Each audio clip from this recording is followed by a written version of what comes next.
जय शिवराय मित्रांनो, या वर्षी अतिवृष्टीमध्ये बऱ्याचशा शेतकऱ्यांचं नुकसान झालेलं आहे आणि या अतिवृष्टीमुळे शेतकऱ्यांच्या शेतातले पिकं सुद्धा वाहून गेले। त्यामध्ये कापूस असेल, सोयाबीन असेल, काही गावांचा ऊस असेल, असे बऱ्याचशा शेतकऱ्यांचं नुकसान झालेले आहे। त्यामध्ये जवळपास 3929 गावामध्ये हे नुकसान झालेलं आहे आणि यामध्ये 15,78,033 शेतकरी हे बाधित झालेले आहेत। त्यांचे पंचनामे चालू आहेत, काही शेतकऱ्यांचे झालेले आहेत, पण ज्यांचे राहिलेले असतील तर त्या शेतकऱ्यांनी लवकरात लवकर हे पंचनामे करून घ्यायचे आहेत। आता मित्रांनो, ही जी काही नुकसान भरपाई मिळणार आहे तर या वर्षी पीक विम्यामध्ये या अतिवृष्टीची नुकसान भरपाई मिळणार नाही।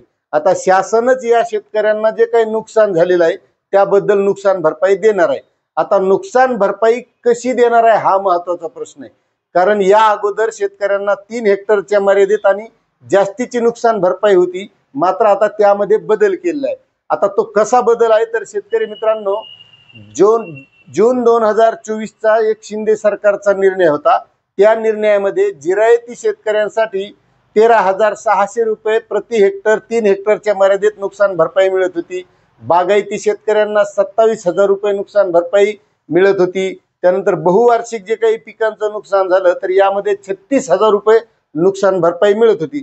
मात्र सरकार बदलल्याच्या नंतर फडणवीस सरकारनं तो जो काही तत्कालीन शिंदे सरकारनं घेतलेला निर्णय होता तो निर्णय रद्द केलेला आहे आणि आता जी काही जुनी नुकसान भरपाई होती, आता जुनी नुकसान भरपाई काय होती तर त्यामध्ये 8,500 रुपये हेक्टरी आणि 2 हेक्टरच्या मर्यादेत नुकसान भरपाई मिळायची जिरायतीसाठी, आणि बागायतीसाठी होती 17,000 रुपये आणि मर्यादा 2च हेक्टर, आणि जी काही बहुवार्षिक पिकं आहेत यांच्यासाठी 22,500 रुपये हेक्टरी मदत होती 2 हेक्टरच्या मर्यादेत।